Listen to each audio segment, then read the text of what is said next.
Okay, let's look at this example. I've got a geometric sequence where I'm missing two of the terms. Okay, what do we know about geometric sequences? We have an explicit rule, a general explicit rule, but this is based on the first term. And how many sequences, and ignore this case actually, but how many sequences are we actually given the first term? That's not always a given, right? So, but this is only useful if I know the first term and I know the common ratio. We need to be much more efficient with what we're doing. We need to have different options.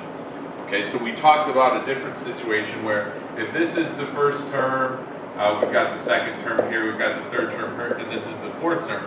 We talked about how I can set up an equation where I can find any term that I want based on any term that I have if I know the common ratio and the power that I use here and the term number here add up to be whatever term number I have here, right? So just as an example for what we're looking at right here, what do I know? I know the first term and I know the fourth term.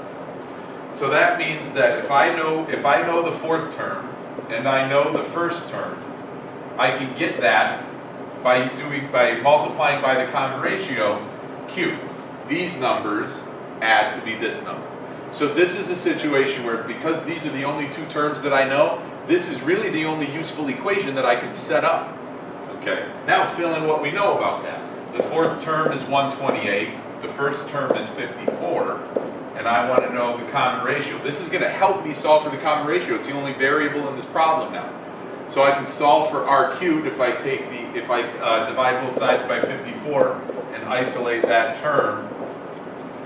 128 over 54 is 64 over 27, and I'm going to write it like that for a reason. I'm not actually trying to get a decimal for this because I'm not done solving yet. And if I take the cubed root over here, right, we take the cubed root to get rid of that.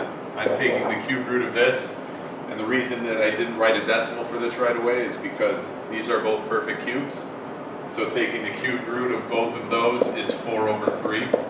Now I have the common ratio, right? Now you could have gotten a decimal for this, taking the cube root, and it would have said, 1.3 repeating, which is fine, right? But I'd rather be dealing with this fraction than dealing with decimals.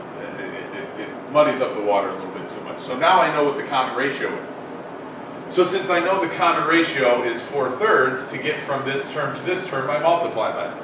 So the second term would be 54 times 4/3. We get, let's see, is that 13?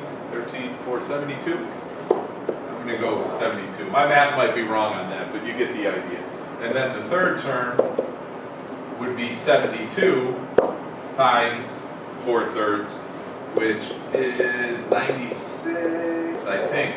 Check my math on that. But the bottom line is, if this is the second term, I multiply the second term times the common ratio to get the third term. Okay, so these are the two terms that are on the inside between those two.